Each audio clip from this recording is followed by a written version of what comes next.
천체인을 땜으로써 첫째 세트인 인의 심판이 이제 모두 다 끝나게 되는데, 이 역시 어린 양이 그 인을 떼고 넷째 생물이 청황색 말을 탄 자를 호출하죠. 이 청황색은 헬라어로 클로로스라는 단어예요. 이 단어는 시체의 창백한 상태를 나타낼 때 쓰는 단어인 거죠. 그래서인지 이 말을 탄 자의 이름이 사망이에요. 자, 사도 요한이 이 전쟁과 기근을 따라오는 이 사망을 시각화 혹은 이제 의인화함으로써 독자들의 주의를 집중시키고자 해서 특별히 이 청황색 말을 탄 자라고 표현한 거죠. 그런데 우리말로 이 사망이라고 번역된 헬라어, 헬라어에 히브리어 많이 나오는데, 따나토스라는 이 단어는 구약 성경의 용법에서 보면 전염병 혹은 온역 혹은 질병으로 쓰이는 경우가 많아요. 사망이. 그러니까 이게 그런 경우 훨씬 더 많은데요. 그렇게 이제 번역을 해놓고 보면 첫째인부터 넷째인까지 떼지면서 나타나는 것은 반복해서 말씀드린 것처럼 전쟁과 흉년과 전염병 혹은 온역을 몰고 오는 이 땅의 짐승들이 이 모든 재난의 원흉인 셈이죠. 과연 여기 나오는 사망이라는 단어를 이제 그러면 전염병이라고 바꿔 번역하는 게 맞는가? 그 단어가 사망과 전염병이라는 두 가지 용례로 다 사용된다면 꼭 여기서 전염병 혹은 온역이라고 번역을 해야 될 필요가 뭔가라고 혹시 고개를 갸우뚱거리실 분이 있을지 모르겠어요. 혹시 그러세요? 안 그러시죠? 관심이 없으시니까. 이러면 어떻고 저러면 어떻습니까? 만수단 드렁치기 얽힌 듯 어떡합니까? 그래서 예레미야서 21장 7절 이하의 말씀을 좀 살펴볼 필요가 있어요. 이렇게 말씀하시죠. 여호와의 말씀이니라. 그 후에 내가 유다의 왕 시드기야와 그의 신하들과 백성과 및 이 성읍에서 전염병과 칼과 기근에서 남은 자를 바벨론 느부갓네살 왕의 손과 그들의 원수의 손과 그들의 생명을 찾는 자들의 손에 넘기리니 그가 칼날로 그들을 치되 치근히 여기지 아니하며 긍휼히 여기지 아니하며 불쌍히 여기지 아니하리라 하셨느니라. 여호와께서 말씀하시기를 보라, 내가 너희 앞에 생명의 길과 사망의 길을 두었노라. 너는 이 백성에게 전하라 하셨느니라. 이 말씀에 나오는 전염병, 이 전염병이 이 70인역에는 따나토스로 번역이 되어 있어요. 70인역이 뭔지 모르실 거니까 간단하게 설명을 드릴게요. 구약 성경은 뭘로 써져 있어요? 헬라어 1번, 2번 히브리어. 구약 성경은 뭘로 써져 있어요? 1번 헬라어, 2번 히브리어. 몇 번? 1번. 반반인데 확률이? 빨리. 1번 헬라어, 2번 히브리어. 구약 성경은 뭘로 써져 있어요? 1번 헬라어, 땡. 히브리어. 2번 히브리어. 구약 성경은 히브리어로 써져 있어요. 신약 성경은 헬라어로 써져 있고, 그 정도는 상식적으로 알아두세요. 자, 구약 성경은 히브리어로 써져 있어요. 그런데 로마 시대 당시에 이 히브리어를 읽을 수 있는 사람이 유대인 중에서 별로 없었어요. 거의 없었어요. 다 잊어버렸어요. 그래서 구약 성경을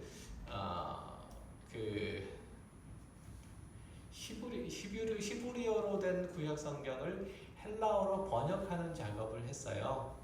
그래서 구약 성경을 그때 당시에 헬라어로 번역해가지고 히브리어를 헬라어로 번역해가지고 성경을 내놨어요. 그러니까 원래 구약 성경은 히브리어로 써져야 되는데 이 헬라어 번역본이 있어요. 이게 70인역이라는 거예요. 아셨죠? 그러니까 구약 성경을 헬라어로 번역해 놓은 거.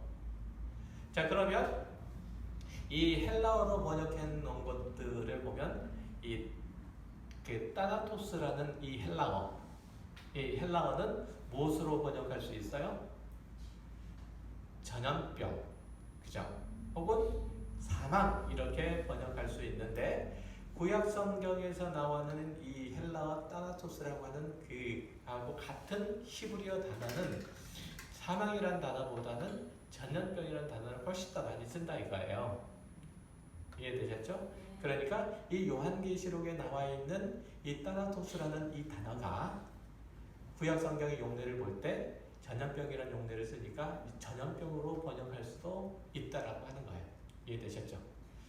그죠? 자, 한 구절 더 찾아볼게요. 레위기 26장 21절 이하의 말씀을 보면 너희가 나를 거슬러 내게 충종하지 아니할진대 내가 너희의 죄대로 너희에게 7배나 더 재앙을 내릴 것이라 내가 내가 절짐승을 너희 중에 보내리니 그것들이 너희의 자녀를 움키고 너희의 가축을 멸하며 너희의 수요를 줄이리니 너희의 길들이 황폐하리라. 이런 일을 당하여도 너희가 내게로 돌아오지 아니하고 내게 대항할진대 나도 너희에게 대항하여 너희 죄로 말미암아 너희를 7배나 더 치리라. 내가 칼을 너희에게로 가져다가 언약을 어긴 원수를 갚을 것이며 내가 성읍에 모일지라도 너희 중에 연병을 보내고 너희를 대적의 손에 넘길 것이며 내가 너희가 의뢰하는 양식을 끊을 때에 열 여인이 한 화덕에 너희 떡을 구워 저울에 달아주리니 너희가 먹어도 배부르지 아니하리라. 레위기에서 이미 하나님께서 이스라엘 백성과 언약을 맺을 때에 이런 내용들을 지금 하고 계신 거예요. 그러니까 레위기 26장 26절에 보면 25절에 보면 이 연병이라고 번역된 이 단어가 70원역에 보면 따나토스예요. 이해하셨죠? 자, 그런데 한 가지 이제 우리가 더 알아야 될 점이 뭐냐면 예레미야 21장이나 레위기 26장의 말씀들은 하나님의 뜻을 거스려서 하나님을 저버린 그 패역한 자들을 하나님께서 반드시 심판하실 것임을 하나님 당신의 이름을 두고 맹세하신 내용이 그 내용이에요. 보시면 아시겠지만, 그죠? 그런데 그 심판의 도구들을 보면 뭐요? 칼, 전쟁과 기근과 전염병 이거는 공통으로 나왔고요. 한 가지 다른 점이 있다면 레위기 26장에서는 들짐승이 해를 끼치는 내용이 나오고 그렇죠. 예레미야 21장에서는 이 들짐승의 얘기들이 빠져있을 뿐이에요. 그뿐만 아니라 구약의 어떤 다른 성경에도 보면 패역한 이스라엘 백성들에 대한 하나님의 심판을 묘사하는 예고하는 그런 내용들이 여러 군데 등장을 하게 되는데 그곳에서도 똑같은 패턴으로 심판의 도구가 나와요. 뭐요? 칼과 기근과 전염병과 전염병과 그리고 들짐승 이런 형태로 나타난다 이런 얘기예요. 다시 말하면 이것들은 하나님의 심판을 묘사하는 구약 성경의 일종의 문학적인 관용어구예요. 문학적인 관용어구.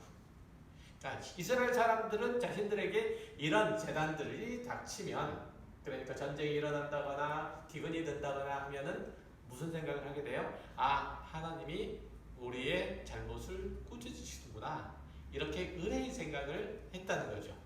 그렇게 정리해놓고 보면 오늘 본문 요한계시록 6장 8절에 기록된 그들이 땅의 4분의 1의 권세를 얻어서 검과 흉년과 사망과 땅의 짐승들로서 죽이다라는 말씀에서 사망이라는 단어만 전염병으로 딱 바꾸면 하나님의 심판을 예고하는 구약 성경의 전형적인 문학적인 표현법 그죠? 그것을 가지고 있는 것이고 이 서신을 읽는 초대교회들도 똑같은 방식으로 이해했던 거예요.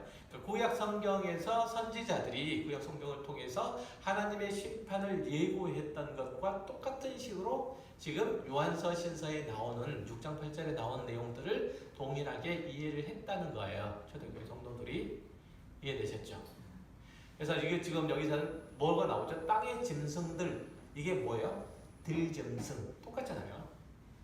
그러니까 특별한 것은 아니에요. 이 땅의 짐승이라는 의미 자체가 물론 이제 요한계시록만의 특별한 어떤 용어로 쓰이기도 하지만 일단은 그렇다는 거예요. 이해되셨어요?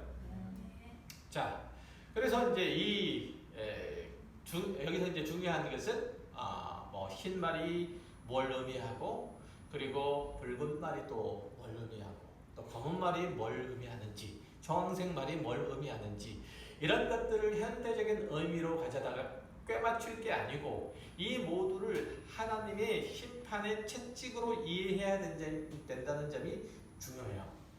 그러니까 이게 이스라엘 백성들이 그리고 장차 예수 그리스도께서 다시 오실 그날까지 세상에 속해 있는 사람들이 하나님의 뜻과 하나님께서 창조하신 그 목적에 온당하게 살아가지 아니함으로 겪게 되는 그 어려움들로 이해하는 게 좋다는 얘기죠. 단지 이제 본문에서 사탄의 세력이 하나님께로부터 부여받은 이 권세, 이게 뭐죠? 권세가 땅의 4분의 1에 해당되는 것만큼의 끔찍한 고통을 가하게 되고 이로 인해서 인류는 재난을 겪고 엄청난 재난을 겪고 죽어갈 것인데 그 숫자는 오늘날로 말하면 오늘날로 인구로 따지면 한 18억 명 정도 돼요. 엄청난 것임을 경고한다는 점, 이걸 이제 알아둘 필요가 있는 거죠. 자, 이 일들은 인류의 역사상 쉬지 않고 일어나요. 전쟁과 기근과 원형과 그리고 이런 것들, 질병들 같은 경우 다 그렇죠. 자, 주님께서 오시는 그날이 되면 점점 더 그러할 것이라는 것은 분명하지만 역사상 쭉 그렇게 되어 왔다는 거죠. 그리고 그 숫자의 인류를 사망으로 몰아넣는 일들을 하는 자가 누구예요? 청황색 말을 타는 자만 그 일들을 하는 게 아니고, 그죠? 흰 말을 탄 자가 가지고 온 국가 간의 전쟁, 붉은 말을 탄 자가 가지고 온 국가 내에서의 전쟁, 그리고 검은 말을 탄 자가 가지고 온 기근, 흉년, 그리고 청황색 말을 타고 온 자가 가지고 온 전염병, 이런 것들이 두루 인류를 해치게 되죠. 그렇기 때문에 어떤 이들이 요한계시록을 풀어내는 것처럼 어떤 일들은 역사적인 사건에다가 또 다른 일들은 미래에 있을 법한 일들에 1대1로 대응시키는 그 어리석은 행위는 그만둬야 돼요. 이해하셨어요? 그러니까 이 흰말이 언제 어떤 사건을 얘기하고 청황색 말은 미래에 있을 어떤 사건을 얘기한다. 이런 식으로 얘기하면 곤란해진다 이거예요. 자, 그렇게 되면 나중에 되면 이런 식으로 이제 1대1 그 문자 그대로 이제 적용을 하게 되면 어떤 일들이 발생을 하게 되냐면 나중에 나오는 666은 무엇을 의미하고 한때와 두때와 반때는 무엇을 의미하고 14만 4천은 또 뭘 의미하고 이렇게 숫자라든지 이런 것들을 마치 암호를 해독하듯이 해독할 수밖에 없고 그런 일들에 집착하게 되면 하나님께서 사도 요한에게 주신 사도 요한을 통해서 교회에게 주신 그 계시의 본 목적을 망각하게 돼요. 다시 한번 말씀드리지만 4개의 인이 떼지면서 나타나는 여러 생말을 탄 자들이 가지고 오는 재앙들은 시간적인 배열이 아니고 어떤 특정한 사건들을 놓고 그렇게 대응시킨 게 아니고 역사에서 나타난 어떤 사건에 한정지어서 나타난 게 아니라는 거예요. 단지 말세에 총체적으로 부어질 하나님의 심판을 어떤 순서로? 논리적인 순서로 점증적으로 표현한 것 뿐이에요. 그러니까 전쟁이 일어나니까 당연히 뭐가 있어요? 당연히 기근이 있을 수밖에 없고 기근이 있을 수 있으니까 당연히 사람들이 죽잖아요. 죽으면 전염병이 돌고 이렇게 되죠. 그러니까 각각의 그 재앙들마다 늘 뭐가 따라와요? 뭐가 따라와요? 각각의 재앙들마다 재앙이 벌어지면 어떤 일들이든 사람이 죽지. 사망이 늘 따라 전쟁이 일어나면 당연히 사람이 죽고 기근이 생기면 당연히 사람이 죽고 전염병이 돌면 당연히 사람이 죽고 다 그런 거잖아요. 그걸 이제 생각을 하셔야 되는 거예요. 그러니까 이것들을 막 1대1로 적용하지 않아야 되는 이유가 그렇다 이런 얘기죠. 그러니까 그래서 이제 네 번째 이는 앞의 내용을 재앙의 내용들을 다 종합한 것으로 우리가 이해하면 돼요.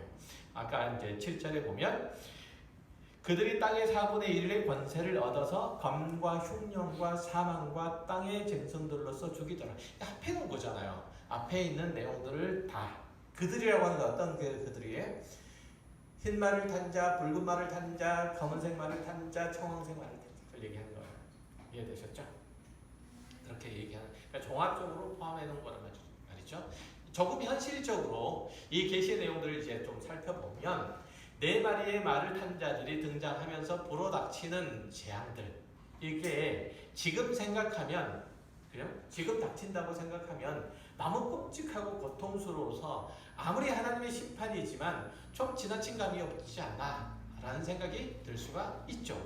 혹시 여러분 안 드세요? 그렇게? 그렇죠.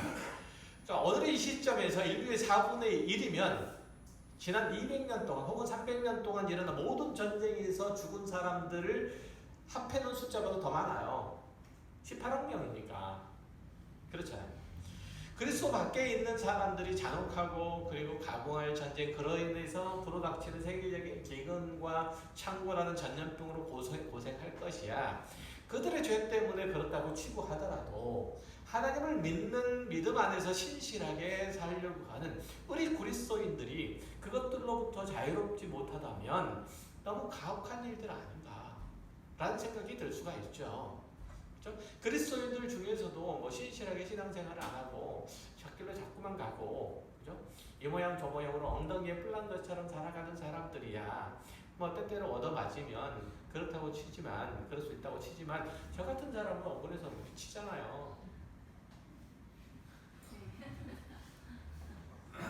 왜 웃으세요? 사실인데. 그죠? 억울하잖아요. 얼마나 억울하겠어요. 그죠? 그런 것들이 너무 가혹하다는 생각이에요. 또 세상 사람들도 자기들의 죄를 회개하고 돌이킬 수 있는 기회를 줘야 되는데 그렇지 못하다면 그게 하나님께 무슨 유익이 될 수 있는가? 라고 생각할 수가 있죠. 이 부분에 대한 답이 에스겔서 14장 21절 이하에 나타나 있어요. 여호와께서 이같이 이르시되 내가 나의 네 가지 중한 벌, 곧 칼과 기근과 사난, 짐승과 전염병을, 똑같이 나오죠. 칼과 기근과 사나운 짐승과 전염병을 순서만 약간 바뀌어가지고 예루살렘이 함께 내려 사람과 짐승을 그 중에서 끊으리니 그 해가 더욱 심하지 아니하겠느냐. 그러나 그 가운데에 피하는 자가 남아있어 끌려 나오리니 곧 자녀들이라. 그들이 너희에게로 나오리니 너희가 그 행동과 소행을 보면 내가 예루살렘에 내린 재앙 곧 그 내린 모든 일들에 대하여 너희가 위로를 받을 것이라. 너희가 그 행동과 소행을 볼 때에 그들에 의해 위로를 받고 내가 예루살렘에서 행한 모든 일이 이유 없이 한 것이 아닌 줄을 알리라. 주 여호와의 말씀이니라. 언젠가 몇 주 전에 이걸 설명했어요. 그래서 통과. 자, 이 말씀들을 통해서 우리가 엿볼 수 있는 점은 하나님의 심판은 그 자녀들이 잘못한 일들에 대해서 벌을 내리는 것으로 그치지 않는다는 점이에요. 그 매를 통해서 그 자녀들이 회개를 하고 돌이켜서 하나님의 백성답게 변화될 것을, 그래서 새로워질 것을 기대하시는 거예요. 매 때리는 게 아니고 그 매를 통해서 사람다워지기를 바라는 거죠. 성경을 통해서 살펴보는 이스라엘에게 내려지시는 이 심판은 최후의 심판이 아니기 때문에 반드시 그 자녀들을 징계함으로써 하나님의 사람으로 거룩해지도록 하는 그 하나님의 사랑과 은혜의 방편으로 사용돼요. 하나님의 책들은 늘 그래요. 히브리서도 그렇게 얘기하죠. 징계가 없으면 누구라고요? 사생자라고요. 그렇죠? 그래서 하나님께서 그 자녀들에게 매를 드실 때는 또한 그들의 심령에도 간섭을 하셔서 자신들이 잘못한 것들을 보고 그리고 돌이켜 회개하는 일도 경하게 하세요. 그러니까 하나님의 자녀들은 매를 맞으면서 뭘 하는 거예요? 회개하는 거예요. 이게 누가 주시는 마음? 하나님께서 주시는 마음이라 이런 얘기예요. 그 일도 함께 하신다 이거예요. 자, 그런 의미에서 요한계시록의 인의 심판이 펼쳐질 때에 전쟁과 그로 인해서 기근과 전염병들이 그리스도인을 피해간다 안 피해간다? 피해간다 안 피해간다?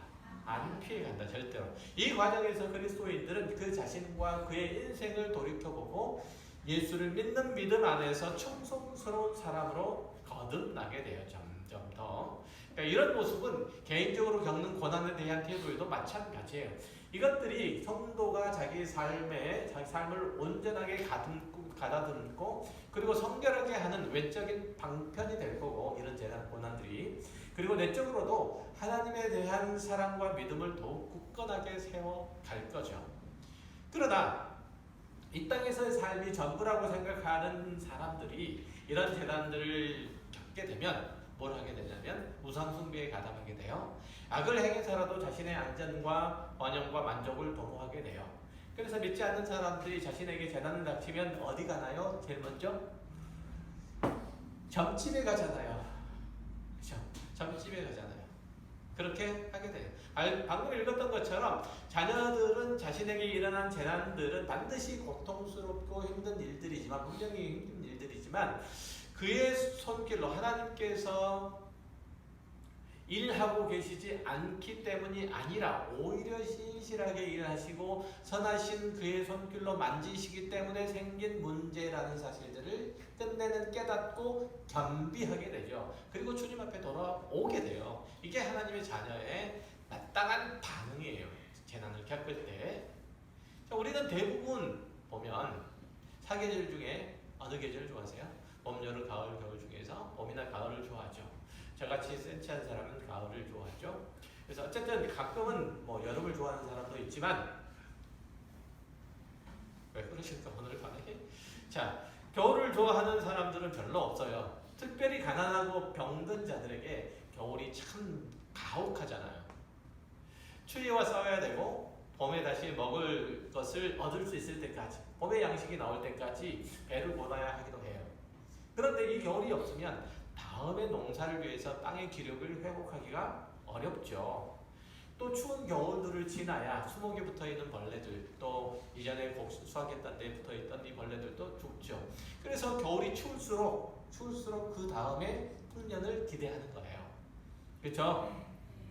마찬가지로 하나님은 그 백성을 성숙해 하시는데 잘못한 그 자녀들에게 멧돼지기를 주저하지 않으시고 심지어는 까닭없는 고난을 겪게도 하세요. 그러나 하나님은 그 어떤 순간에도 그 백성을 포기하시는 법이 없지요. 그 자녀들을 훌륭하게 키워내기를 그만두시지 않으세요. 그러니까 성경에는 그런 사례들이 되게 많죠. 한 구절만 찾아볼게요. 하박국 3장 15절, 우리가 잘 아는 말씀이에요. 주께서 말을 타시고 바다 곧 큰 물의 파도를 밟으셨나이다. 내가 들었으므로 내 창자가 흔들렸고 그 소리로 말미암아 내 입술이 떨렸도다. 무리가 우리를 치러 올라오는 환난 날을 내가 기다림으로 썩이는 것이 내 뼈에 돌아왔으며 내 몸은 내 초소에서 떨리는도다.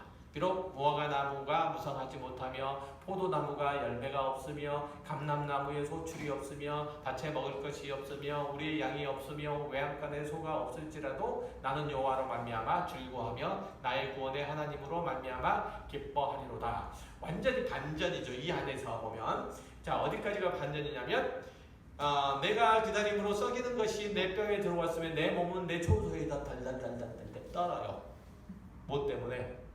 닥치는 환란 때문에. 지금 바벨론이 지금 말을 타고 질주해서 지금 예루살렘 성으로 온단 말이에요. 침공해 와요. 얼마나 딸리는 일들이겠어요. 그런데 뭘 하다는가요? 비록 무화과 나무가 성치 못하고 포도나무, 이게 찬미잖아요.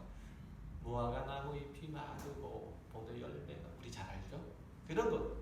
그러니까 남유다가 지금 바벨론 침공을 해서 그의 운명이 풍전등화에 있는 거예요. 하나님께서 포악한 자들을 일으키셔서 유대 백성들을 치는 도구로 사용하신 거죠.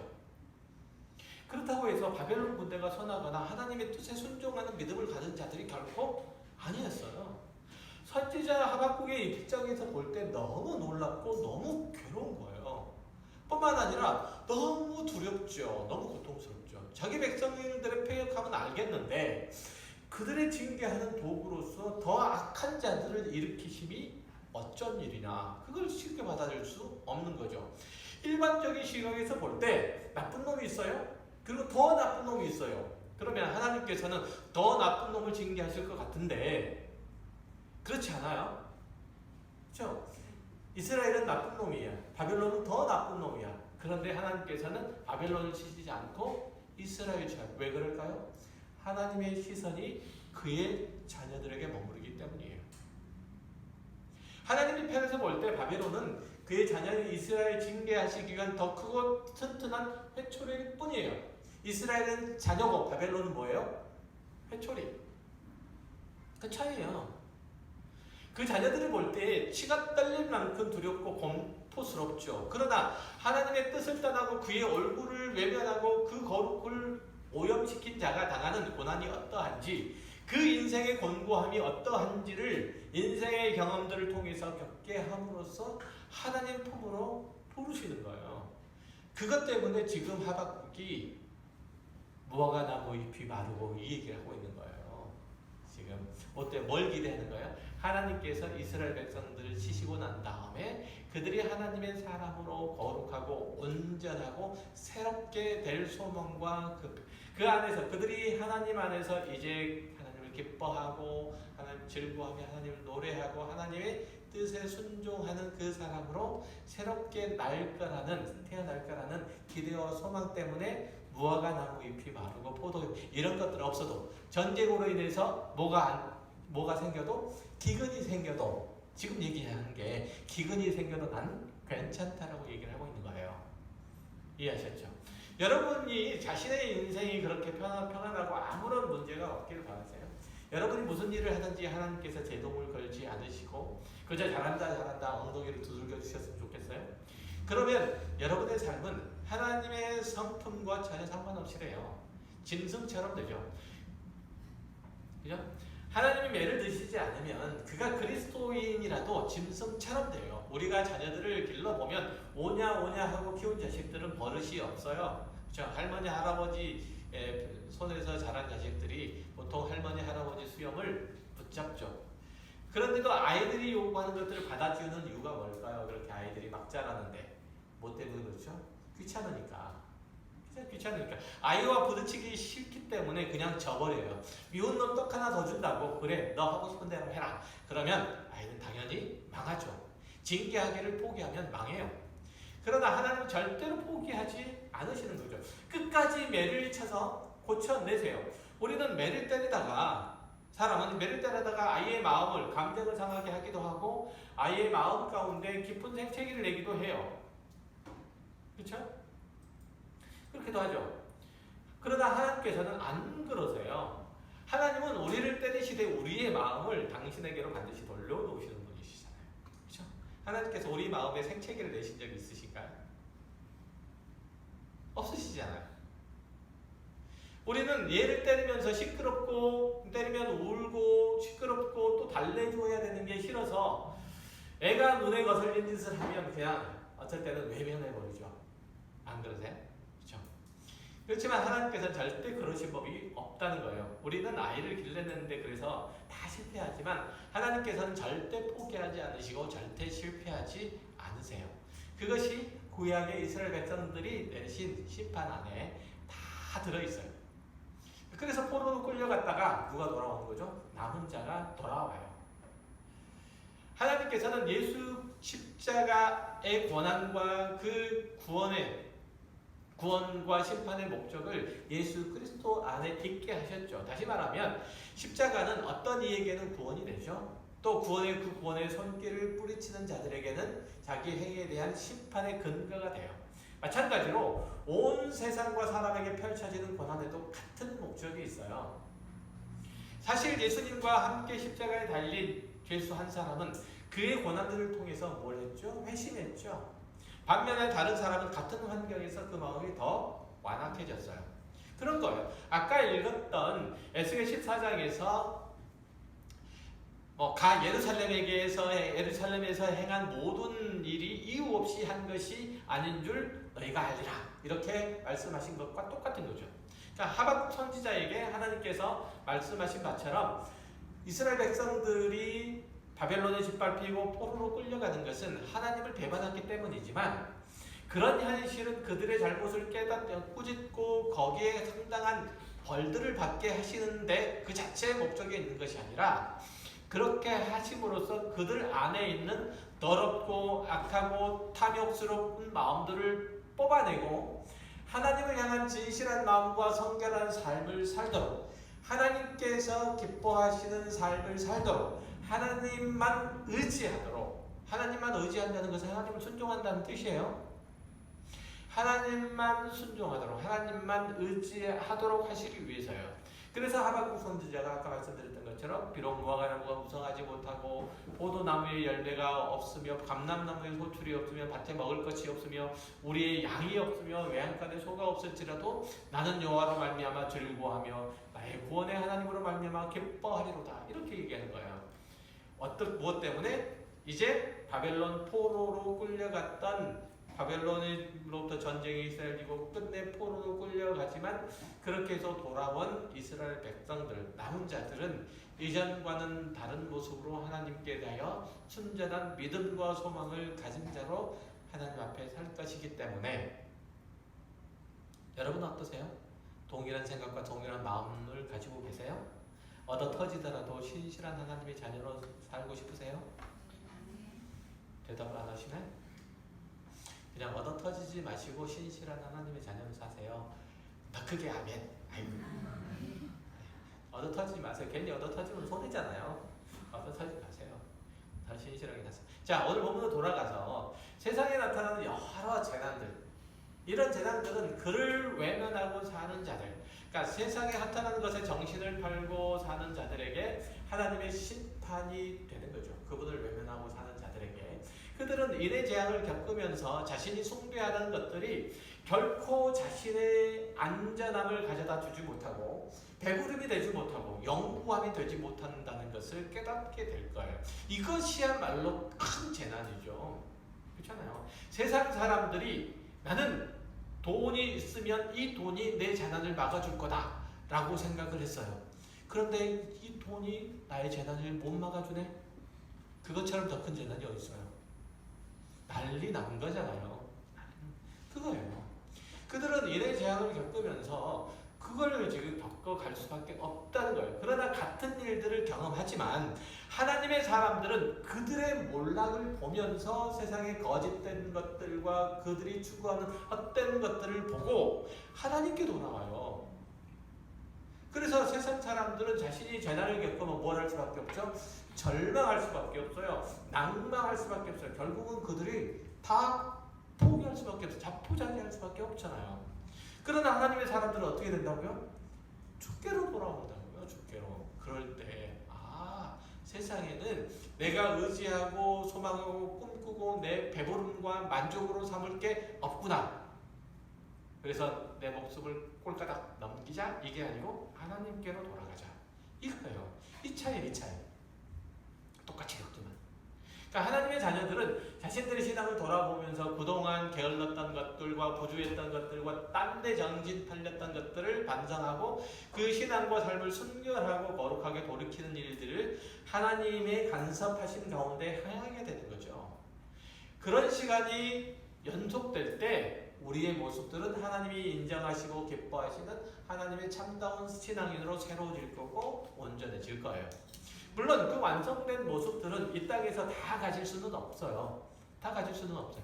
그때까지는 우리를 괴롭게 하는 것들이 남아있을 거예요. 하나님께서 그리스도를 통해서 이루실 새하늘과 새 땅이 열릴 때야 비로소 이 모든 것들이 온전해질 거죠.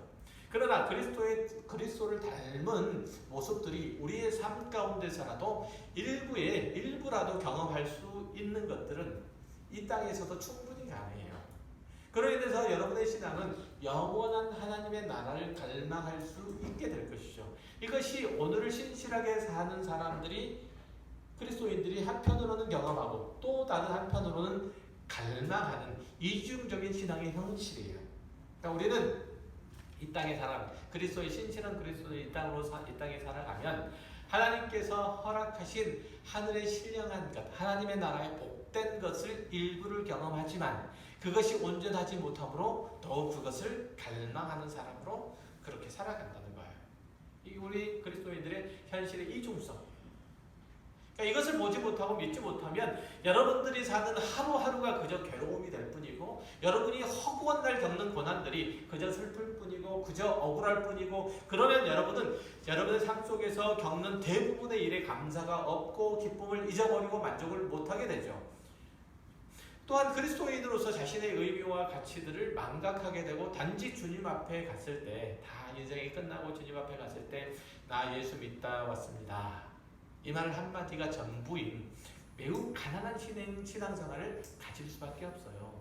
하나님께서 이 땅에 예수 그리스도를 통해서 하나님의 나라를 가지고 주신 것은 이 땅에 사는 하나님의 자녀들이 그 나라를 누리라고 맛보기라도 누리라고 그래서 그 나라를 갈망하라고요. 그렇게 주신 거예요.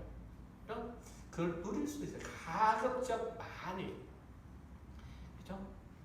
우리는 그렇게 살지 가난하게 살도록 부름을 받지 않았죠. 우리는 하나님의 사람으로서 그 복과 생명을 얻은 자로서 천국을 이미 소유한 자로서 풍성한 삶을 살도록 부름을 받은 거죠. 그 부르심에 응답해야 돼요. 세상에 하나님이 살아계심과 의로 역사하심과 마지막에 심판하신 분이심을 고백하시는 여러분의 생애가 되어야 돼요.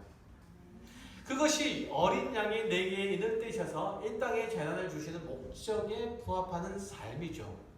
부디 여러분의 인생 가운데, 생애 가운데 하나님이 일하시는 손길들이 뚜렷하게 보이시길 바라고, 그로 인해서 여러분이 그리스도의 부활과 생명을 소유한 자임을 증언하길 바라요. 여러분의 인생에 보는 폭풍이라도 그 때문에 사람들이 여러분이 하나님 손에 붙들린 자임을 알았으면 좋겠어요. 다시 한번요. 여러분의 인생에 보는 폭풍이라도 그것 때문에 사람들이 여러분이 하나님의 손에 붙들린 자임을 알았으면 좋겠어요. 그리스도인으로서 여러분의 신앙의 목적지로 더 빨리 갔으면 좋겠습니다. 기도하겠습니다.